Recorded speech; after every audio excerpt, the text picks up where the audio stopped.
Assalamualaikum warahmatullahi wabarakatuh. Bismillahirrahmanirrahim. Alhamdulillahi rabbil alamin. Wassalatu wassalamu ala asyrafil anbiya'i wal mursalin Sayyidina Muhammadin wa ala alihi wa ashabihil mujahidin at-tahirin, amma ba'du. Bapak-bapak, ibu-ibu, saudara-saudara, ma'asyiral muslimin rahimakumullah. Kita tahu bahwa sejarah sepanjang perjalanannya banyak mencatat orang-orang besar. Ada orang menjadi besar oleh karena pangkat, jabatan dan kekuasaannya. Apabila pangkat, jabatan dan kekuasaannya selesai, maka selesai kebesarannya sampai di situ. Ada orang menjadi besar oleh karena harta benda dan kekayaan yang dimilikinya. Bila suatu saat ia jatuh bangkrut, tamatlah kebesarannya sampai di situ. Ada pula orang yang menjadi besar oleh karena ia dibesar-besarkan dan berusaha setengah mati untuk mencapai kebesaran tadi. Bila satu saat terjadi pergeseran nilai, masyarakat mencemoohkannya, maka kebesaran itu pun selesai sampai di situ. Adapun Rasul yang kita peringati maulidnya saat ini, beliau besar bukan lantaran pangkat, jabatan dan kekuasaan. Beliau besar tidak karena harta benda dan kekayaan. Pun beliau menjadi besar tidak karena dibesar-besarkan oleh umatnya. Beliau besar karena dibesarkan oleh Allah Subhanahu wa ta'ala. Satu kali orang sudah dibesarkan oleh Allah, bagaimanapun usaha orang lain untuk mengecilkannya, orang itu akan tetap menjadi besar. Tetapi satu kali orang dikecilkan oleh Allah, satu negara orang mau mengangkat dia, kalau memang dasarnya potongan nyungsep, tentu akan naik ke atas juga. Tidak ada seorang penulis pun, baik ia dalam Islam maupun dari luar Islam, jikalau mau bicara dengan jujur, yang tidak mengagumi kebesaran pribadi dan martabat Rasulullah sallallahu alaihi wasallam. Dalam satu kalimat yang indah, Imam Busairi di dalam qasidah burdahnya menjelaskan kepribadian beliau dengan untayan kata, kal badri fi syarafin wa zahri fi tarafin wal bahri fi karamin wa dahri fi himamin. Rasulullah itu, kata beliau, tinggi martabat bagai rembulan, tabah dan ulet laksana masa, dermawan bak samudra luas biru membentang, tabah dan ulet laksana masa. Itu sebabnya beliau oleh Allah dijadikan figur, dijadikan model dan pola sebagai contoh bagi kehidupan umat Islam. Sehingga di dalam Al-Quran Allah menyatakan, laqad kana lakum fi rasulillahi uswatun hasanah. Sungguh telah ada bagi kamu pada diri Rasulullah itu contoh teladan yang sangat baik. Timbul pertanyaan, mengapa Rasul menjadi contoh buat kita? Pertama, beliau menjadi contoh buat kita karena beliau manusia, hidup dan berjuang secara manusiawi. Kalau manusia disuruh mencontoh manusia, tentu wajar. Yang tidak wajar kalau manusia disuruh mencontoh jin atau malaikat. Maka dalam ayat Quran Allah menyatakan, laqad ja'akum rasulun min anfusikum. Sungguh telah datang kepadamu seorang rasul, yang rasul itu berasal dari jenis kamu manusia. Saudara-saudara, kalau rasul yang diutus Allah itu jin atau malaikat, kemudian berhasil di dalam tugasnya, barangkali kita tidak perlu kagum. Datang rasul ke dunia ini, rasulnya jin. Saya yakin satu dunia mungkin orang beriman semua, tetapi bukan karena ikhlas dan yakin, mungkin karena ngeri sama rasulnya. Bayangkan kalau rasul jin dia turun ke alam ini, dengan segala macam tingkah polanya, mungkin orang sedunia akan menjadi beriman. Yang kedua, Rasul menjadi contoh di dalam kehidupan kita karena pribadi beliau lengkap. Artinya, jikalau kita kebetulan seorang pemimpin, beliau juga pemimpin. Jikalau kita seorang jenderal, beliau memimpin tentara di medan perang. Jikalau kita seorang kepala rumah tangga, beliau punya anak dan istri. Jikalau kita seorang guru, beliau mengajar jamaah di masjid. Jikalau kita seorang pedagang, beliau pun pedagang yang jujur. Jikalau kita seorang mubalik, beliau juga berdakwah menyampaikan Islam kepada manusia. Di dalam keseluruhannya itu tercemin uswatun hasanah, contoh teladan yang sangat baik. Maka kehabisan alasan seorang muslim yang tidak mencontoh pribadi beliau. Oleh sebab itu ironi dan sangat kita sayangkan jikalau seorang muslim tahu betul sejarah kehidupan Benito Mussolini, dia hafal sejarahnya Adolf Hitler, dia tahu sejarahnya Napoleon Bonaparte, dia hafal benar ajarannya Karl Marx, tapi dia buta terhadap hidup dan kehidupan Rasulullah sallallahu alaihi wasallam. Saudara hadirin yang berbahagia, yang akan kita bicarakan pada kesempatan ini, bagaimana cinta Rasul kepada umatnya dan bagaimana sewajarnya cinta kita umatnya kepada beliau. Bahwa Rasul yang kita peringati maulidnya saat ini cinta betul kepada kita umatnya, dapat saya kemukakan beberapa data. Dari sini nanti kita introspeksi. Kalau tahulah kita begitu besar cinta Rasul kepada kita, apa tidak wajar kita juga cinta kepada beliau? Kalau logika ini sudah diterima, pembicaraan pun kita lanjutkan kepada bagaimana sih sebenarnya cinta kepada Rasul itu. Bukti pertama bahwa beliau cinta kepada kita. Saudara-saudara, menurut ukuran zaman sekarang, Rasulullah itu pan hidupnya miskin. Malahan ada satu doa yang sering beliau baca. Ini kalau doa ini saya kasih saudara-saudara, kira-kira mau diamalin kan? Kalau saya terus terang belum mau. Doanya begini, dan ini sering Rasul baca.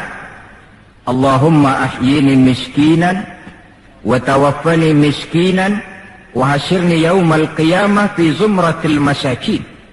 Ya Allah, hidupkan saya dalam keadaan miskin, matikan saya dalam keadaan miskin, dan kumpulkan saya di akhirat nanti bersama golongan orang-orang miskin.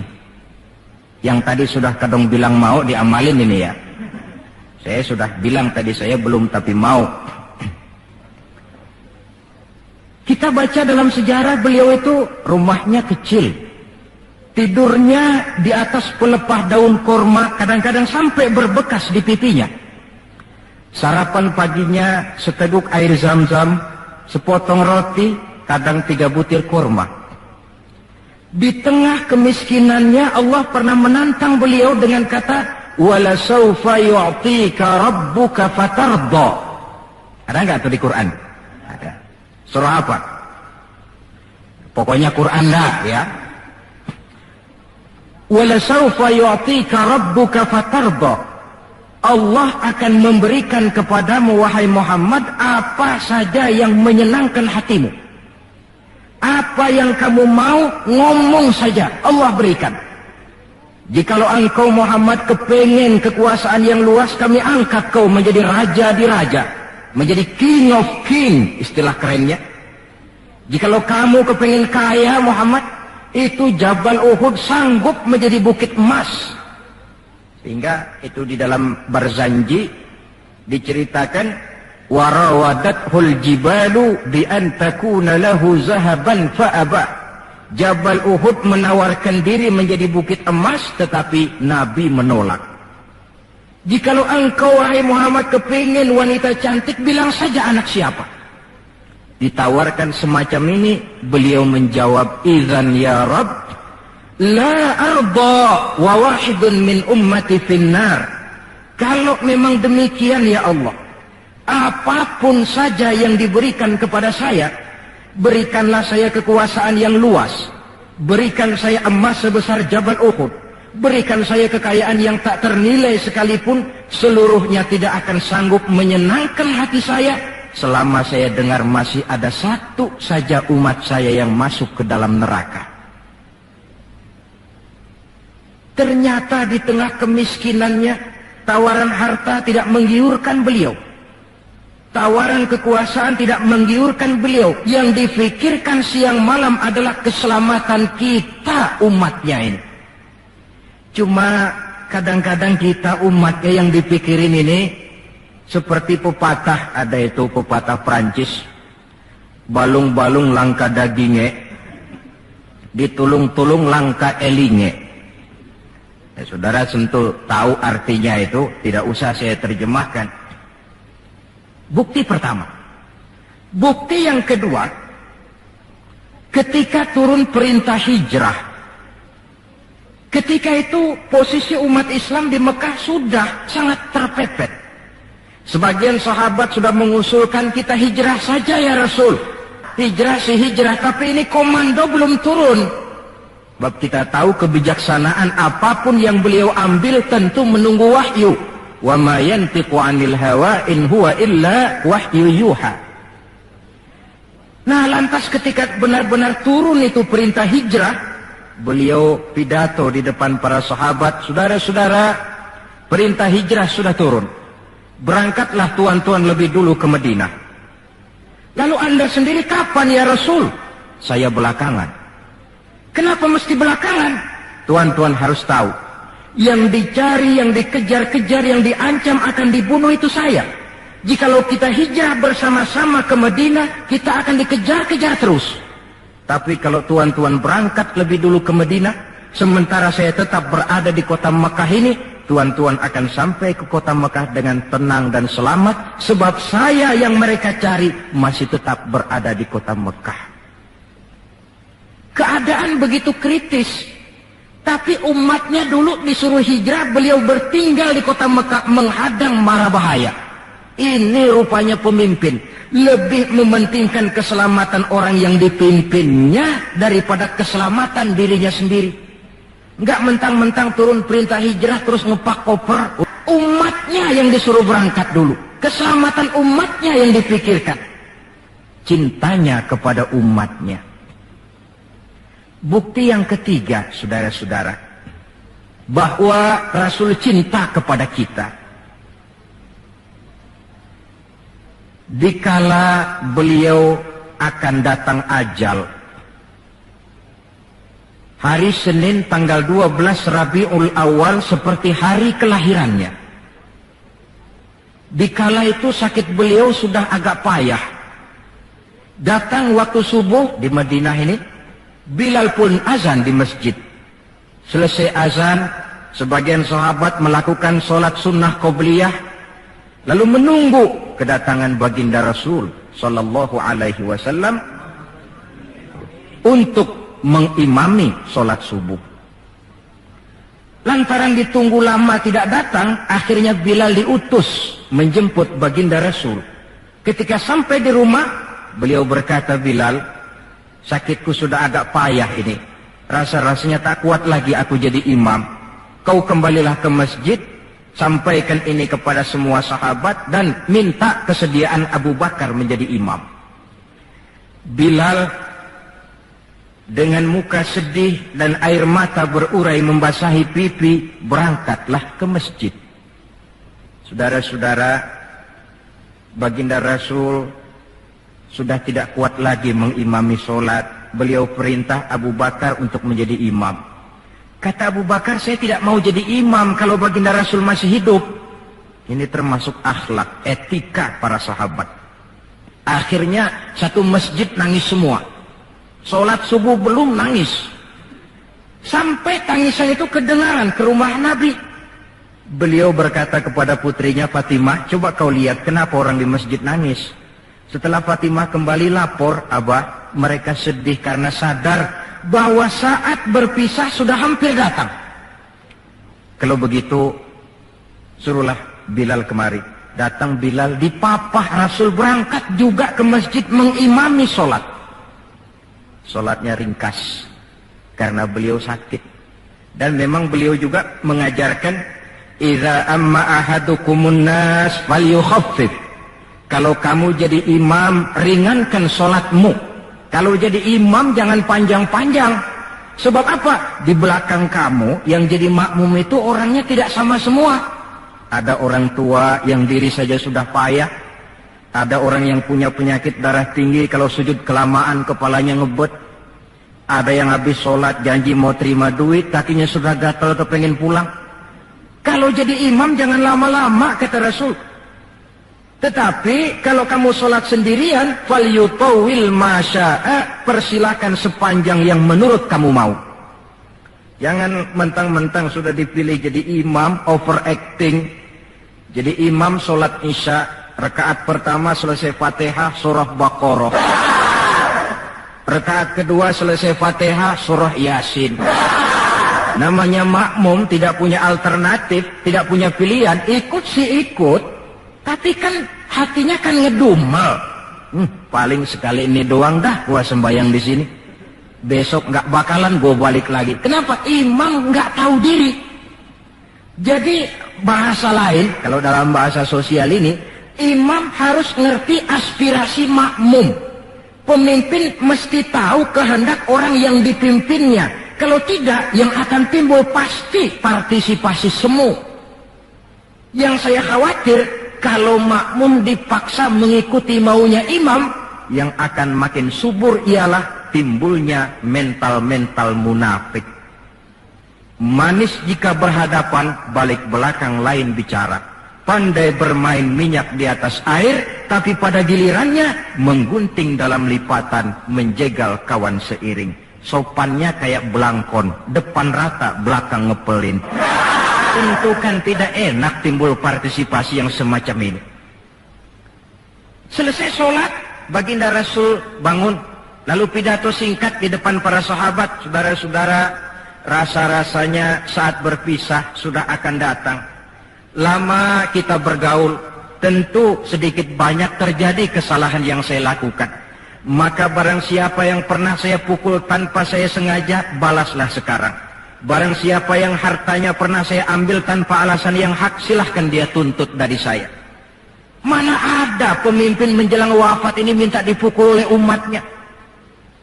Hening suasana, sahabat terfekur semua, berurai air mata. Di dalam keheningan yang demikian rupa, tiba-tiba seorang sahabat bangkit. Saya ya Rasul. Ada apa? Sahabat itu namanya Sawad, sesuai dengan namanya, orangnya rada hitam. Ya Rasul, dalam satu peperangan, Tuan mau mecut onta.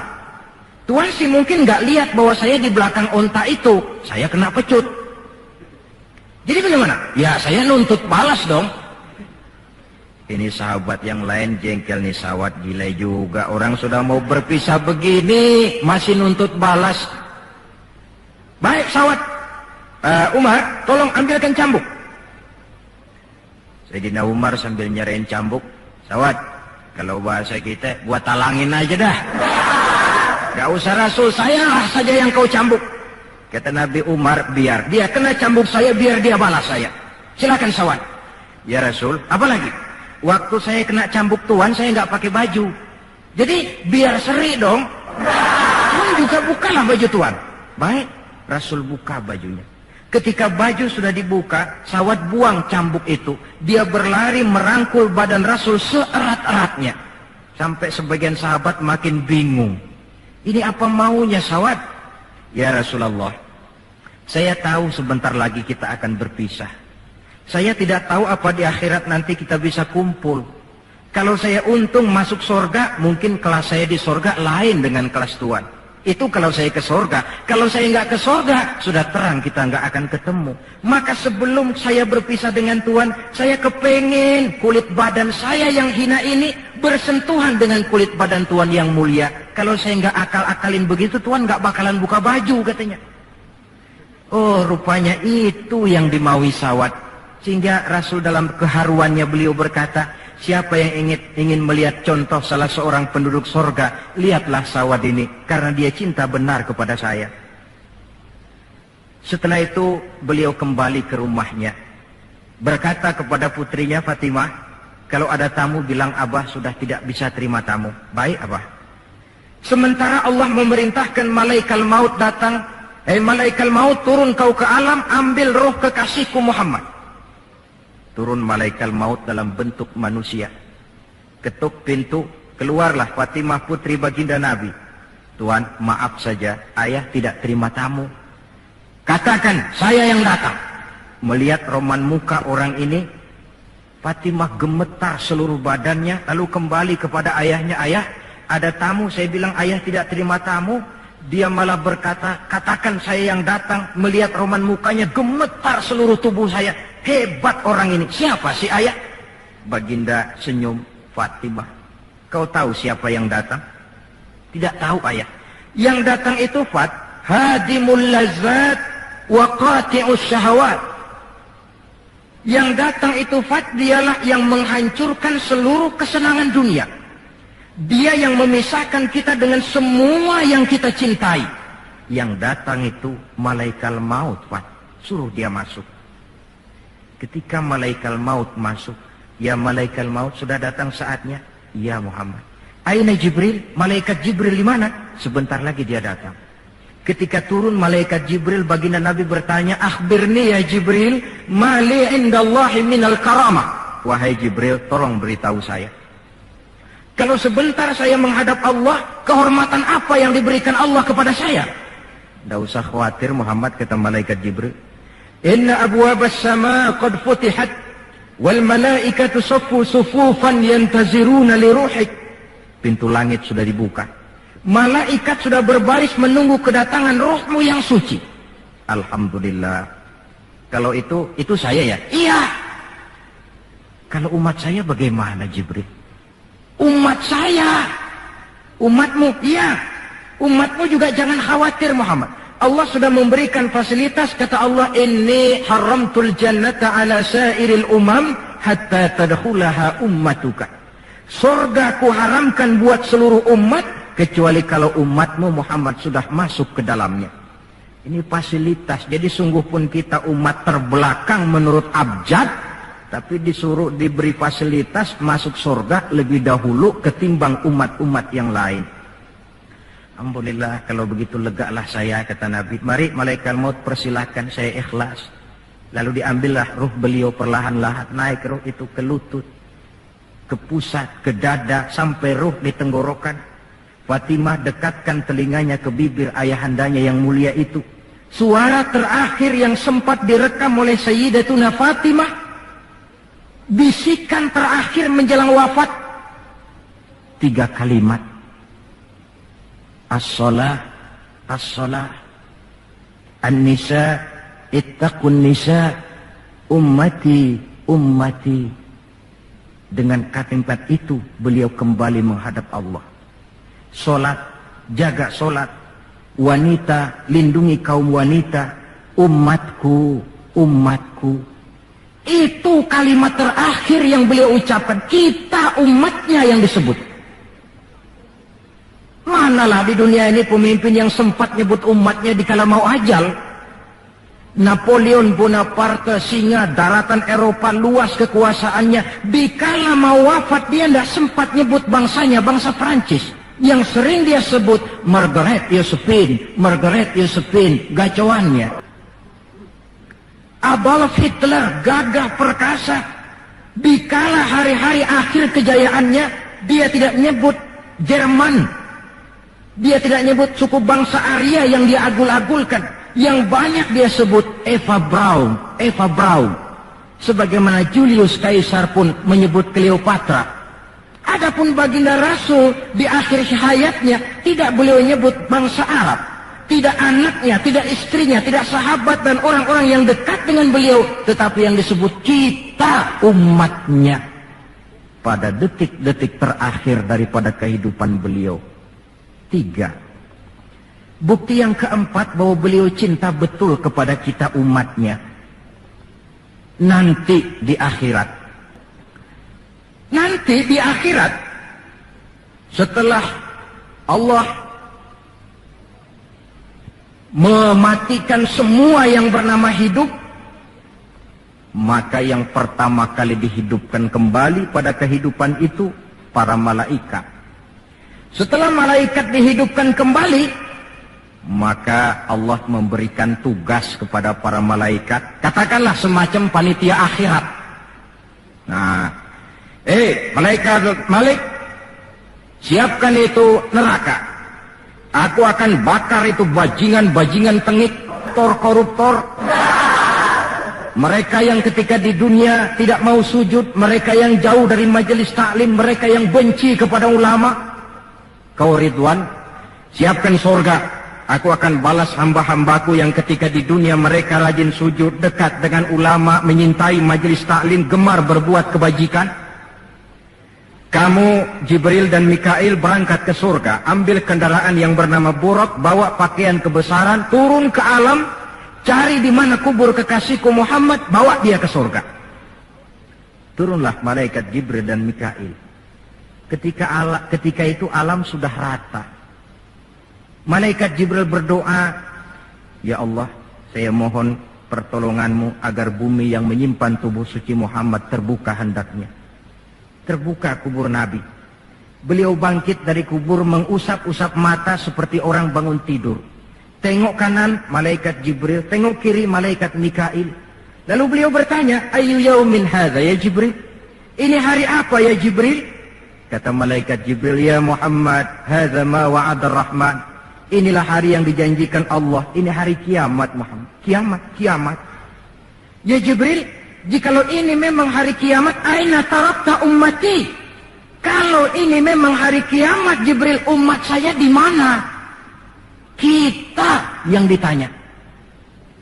Bangun dari kubur, tahu kalau itu hari kiamat, pertanyaan pertama, umat saya di mana? Malaikat Jibril menjawab, ya Muhammad, tidak ada orang yang dibangkitkan sebelum kamu. Kaulah orang pertama. Lalu bagaimana sekarang? Kita ke surga. Perintah Allah, perintah Allah. Berangkat ke surga. Setelah di surga, beliau seperti orang bingung. Sampai Allah menegur, ya Muhammad, apa kurang enak surga? Enak ya Allah. Apa tidak cukup fasilitas? Cukup. Kenapa kamu seperti orang tidak betah? Saya mikir umat saya ya Allah. Iya, saya sudah enak-enak duduk di kursi empuk. Umat saya bagaimana umat saya? Jadi mau kamu bagaimana? Saya minta izin ya Allah, mau keluar dulu, mau tengok saya punya umat. Sudah di surga, permisi keluar mau tengokin umatnya. Dikala kita umatnya lewat di atas sirat, beliau angkat kedua tangan seraya berdoa, Allahumma sallim sallim. Ya Allah, selamatkan umatku yang sedang lewat di atas sirat, selamatkan ya Allah. Dari dunia sampai akhirat beliau cinta kepada kita. Dari dunia sampai akhirat beliau bela kita. Betapa pemimpin semacam ini tidak kita cintai. Masalahnya sekarang, kalau kita sudah sependapat bahwa kita juga cinta kepada Rasul, apa sih artinya cinta kepada Rasul itu? Hadirin, pertama, man ahabba syai'an aktsara min dzikrihi. Siapa yang cinta sesuatu, dia tentu banyak menyebut yang dia cintai. Ini tandanya orang cinta, banyak nyebutin. Kalau saudara cinta kepada harta, tentu kalau ngobrol yang banyak saudara sebutin harta. Kalau saudara lagi ngobek tanah, seneng cinta sama tanah, asal ngobrol di warung mesti tanah yang dimeterin. Walaupun tanah orang. Kalau saudara kebetulan sedang jatuh cinta kepada seorang perempuan, bahkan dalam tidur pun kebawa-bawa namanya saudara sebut. Orang yang cinta sesuatu, dia banyak menyebut yang dia cintai. Cinta kepada Nabi, banyak menyebut Nabi. Menyebut Nabi apa lalu? Muhammad. Tentu bukan. Sebab kita tahu dalam kehidupan sehari-hari saja kita punya tata krama. Gubernur lewat, tentu tidak berani kita secara langsung menyebut namanya. Mesti kita berkata, itu ada Bapak Gubernur lewat. Kita sebutlah predikatnya. Itu ada Bapak Menteri lewat. Itu kepada pejabat. Entahlah pula kepada seorang junjungan alam. Banyak menyebut Nabi artinya banyak membaca sholawat kepada beliau. Sekurang-kurangnya Allahumma sholli ala Sayyidina Muhammad wa ala ali Sayyidina Muhammad. Satu. Yang kedua, orang yang cinta kepada sesuatu biasanya menjaga, memelihara warisannya. Kita punya orang tua meninggal dunia, ada warisannya, tentu kita jaga sebaik-baiknya. Sudahlah, nggak bisa nambahin, sekurang-kurangnya nggak jualin melulu. Jikalau Rasul meninggalkan kita, jelas beliau tidak meninggalkan harta, beliau tidak meninggalkan kebun, pabrik, tanah dan sebagainya, tapi beliau meninggalkan warisan kepada kita untuk kita jaga, kita pelihara bersama. Apa yang warisan yang beliau tinggalkan? Prinsipnya 3. Yang kedua terdapat dalam hadis, taraktu fikum amrain lan tadillu ma in tamassaktum bihima abada, kitab Allah wa sunnata rasulih.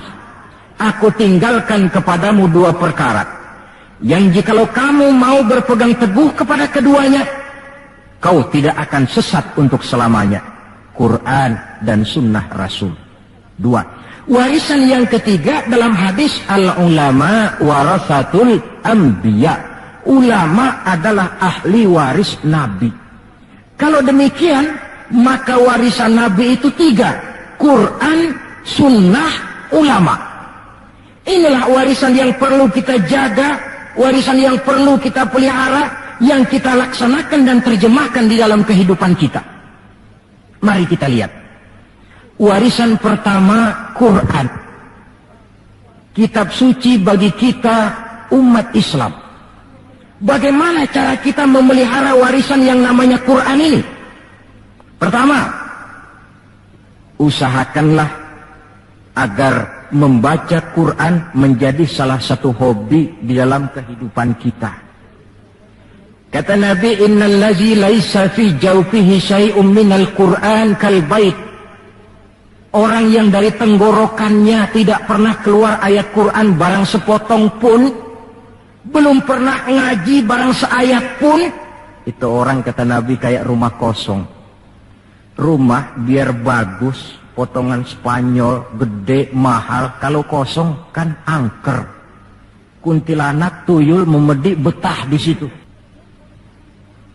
Dan oleh karena Quran ini produk Allah, dibaca dalam segala keadaan pantas.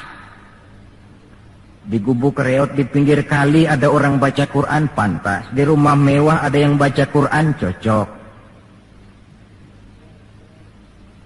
Kemudian orang sedih baca Quran, terhibur. Orang gembira baca Quran, tidak menjadi lupa diri.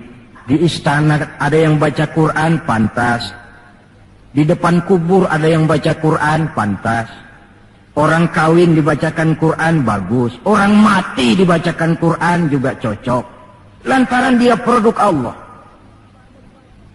Setelah membacanya, lalu meningkatkan kepada tahapan yang kedua, mencoba memahami isinya.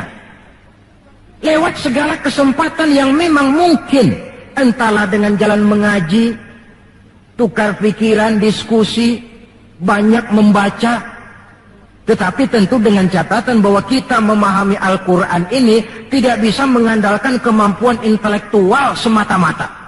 Seperti yang banyak gejalanya terjadi di zaman sekarang ini, di mana orang mencoba menggali hakikat Quran dengan mengandalkan kemampuan intelektualnya. Kadang-kadang bahasa Arab saja nggak ngerti.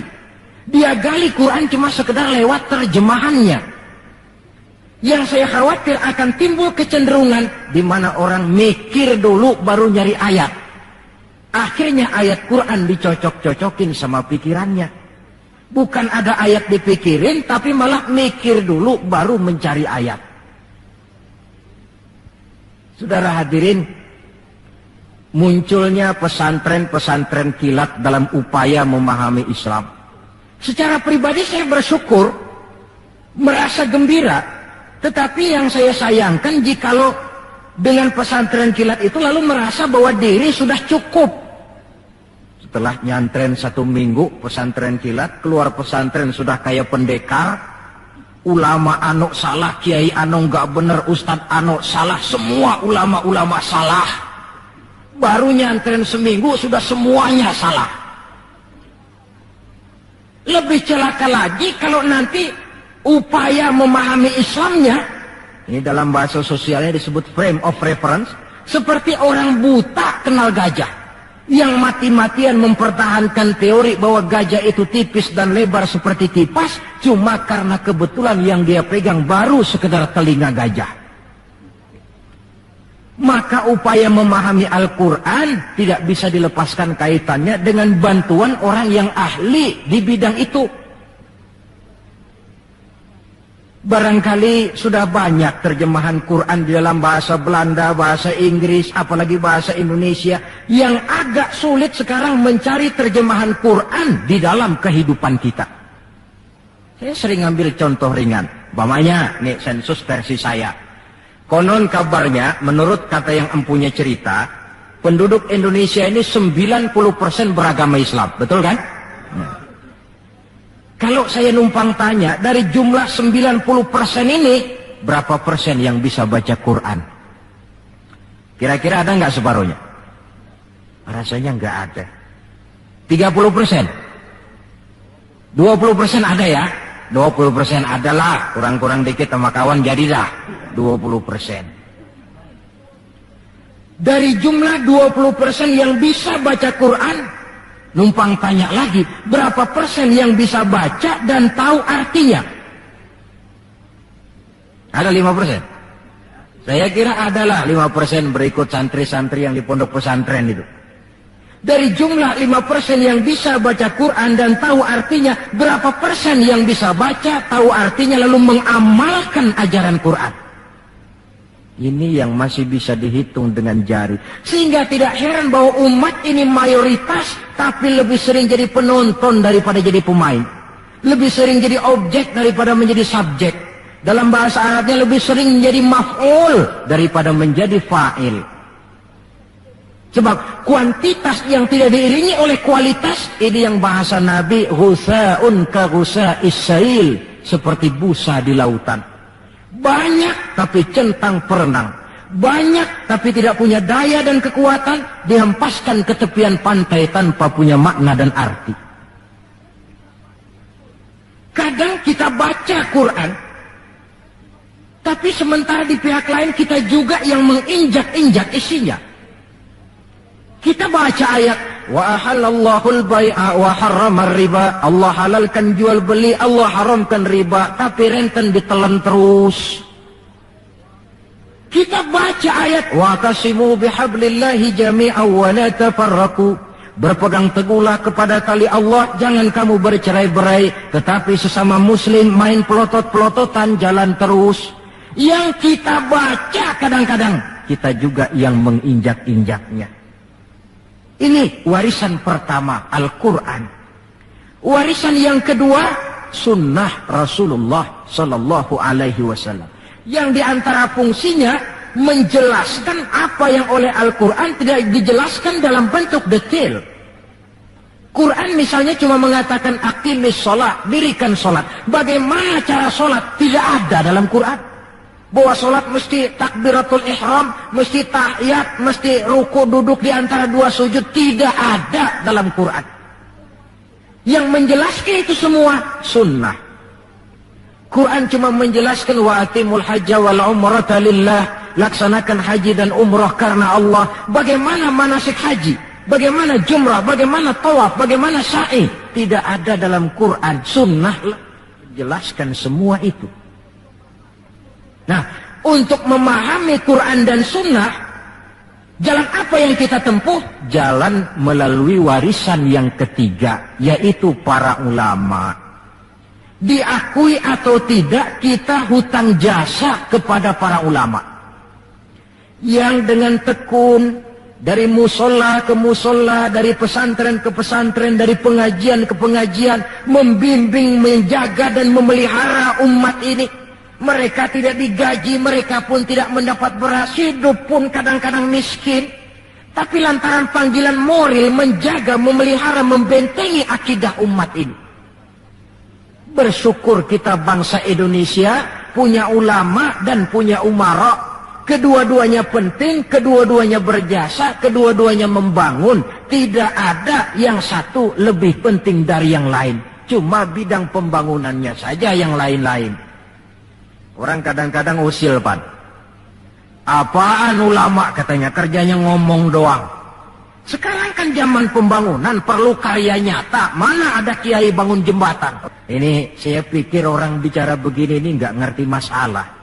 Bukankah asas manajemen yang modern saja mengajarkan the right man on the right job, the right man on the right place, bahwa orang harus ditempatkan sesuai dengan proporsinya. Nah kalau kiai disuruh bangun jembatan, apa Pak Lurahnya mau ngajar tafsir?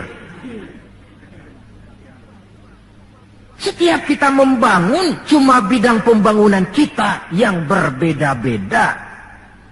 Dan kenyataan makin menunjukkan kepada kita, saudara-saudara, sekarang ini yang namanya ulama, maaf-maaflah, sudah merupakan jenis makhluk langka. Malahan barangkali sudah termasuk jenis makhluk yang harus dilindungi dari kepunahan ini. Dan mencetak sarjana lebih gampang ketimbang mencetak kiai. Saudara mau jadi sarjana, taruh sekolah 22 tahun dah, udah campur nggak naik itu. Tapi saudara ngaji dari kecil sampai 20-30 tahun, belum tentu loh jadi kiai. Dan nggak bisa minta. Mas, gua kan ngaji melulu, panggil gua kiai, kenapa sih? Loh, kiai minta begini kan nggak bisa. Kalau ilmunya diakui, akhlaknya jadi contoh, perjuangannya diteladani, umat bersimpati, lalu masyarakat beramai-ramai secara praktis menyebutnya kiai. SK-nya itu di tangan umat. Oleh karena SK-nya di tangan umat, dia tidak kenal pensiun dan jam kerjanya pun 24 jam. Kapan umat perlukan, dia mesti berangkat. Yang saya khawatir, kelangkaan ulama ini menyebabkan terjadinya pergeseran nilai, dan ini pernah dianalisa oleh baginda Rasul sallallahu alaihi wasallam. Apa kata beliau? Inna min asyratis sa'ah, sesungguhnya di antara tanda-tanda kiamat. Nggak usah mikirin kiamat beneran dah, saya juga nggak pengen ngalamin. Kiamat mini, kiamat kecil-kecilan. Apa itu? Hancurnya sendi-sendi kehidupan sosial. Maksiat merajalela, munkarat menjadi-jadi. Yang benar jadi salah, yang salah dianggap benar, yang hak menjadi munkar, yang munkar dibilang hak. Kemakmuran cuma kata, keadilan cuma teori. Hukum kayaknya cuma buat orang kecilan, orang gedean, kagak mempan hukum. Padahal hukum kalau sudah pandang bulu terang, yang enak yang banyak bulunya. Siapa yang banyak bulunya? Monyet. Kalau hukum pandang bulu, monyet keenakan. Pergeseran nilai terjadi. Kiamat macam ini yang kadang-kadang kita temukan dalam kehidupan. Penyebabnya apa? Kata Nabi yang pertama, ayyurfa'al ilmu. Ilmu diangkat oleh Allah. Bagaimana cara Allah mengangkat ilmu dan apa maksudnya? Allah mengangkat ilmu pertama dengan jalan mematikan ulama. Makin banyak ulama wafat, makin banyak ilmu ditarik. Yang kedua, kurangnya minat orang belajar agama. Majelis taklim yang non formal atau yang formal seperti madrasah dan pesantren. Pikiran orang sudah pikiran perut. Sekolah sama dengan ijazah, ijazah sama dengan lapangan kerja. Dalam kondisi macam itu, madrasah mendapat perhatian sebelah mata. Maksudnya apa ilmu ditarik ini? Agama dikucilkan. Kalau 1-2 kali disebut-sebut agama, itu cuma alat pelengkap saja. Agama cuma pidato, agama cuma seminar, agama cuma kongres, agama cuma muktamar. Tapi bahwa agama jauh dari kehidupan sehari-hari, itu merupakan realita. Agama sudah tak ubahnya dengan daun pisang yang dikait di tepian jalan lantaran diri tak berpayung di ketika hari hujan. Dan manakala hujan usailah sudah, daun itu pun dicampakkan di tepi jalan, diinjak pula orang nan lalu. Dikala dilihat agama membawa untung, rame-rame teriak agama. Coba lihat tahun 65 begitu PKI meletus, wah rame-rame, banyak mobil-mobil mewah parkir di masjid. Begitu keadaan aman, cuman sepeda butut yang ketinggalan di depan masjid. Ini yang Allah jelaskan watak begini ini. Kullama adha'a lahum masyaw fih wa idza azlama alaihim qamu. Mentalitas munafik. Waktu terang mereka berangkat, waktu gelap mereka mandek. Ketika di Islam dilihat ada untungnya, rame-rame teriak Islam. Asal ada untungnya, Pak, saya Islam Pak, KTP saya aja Islam. Waktu ada untungnya. Tapi ketika diminta berjuang, dituntut berkorban, yang lain dulu dah, yang lain dulu. Nah, kalau ilmu sudah ditarik, timbul ekses berikutnya. Apa kata Nabi? Wa yuzharul jahlu, nampak kebodohan di mana-mana. Lantaran ulama tidak ada yang menjelaskan halal haram, hak batil, ma'ruf munkar, tidak ada. Orang hidup menurut seleranya, timbul permissive society.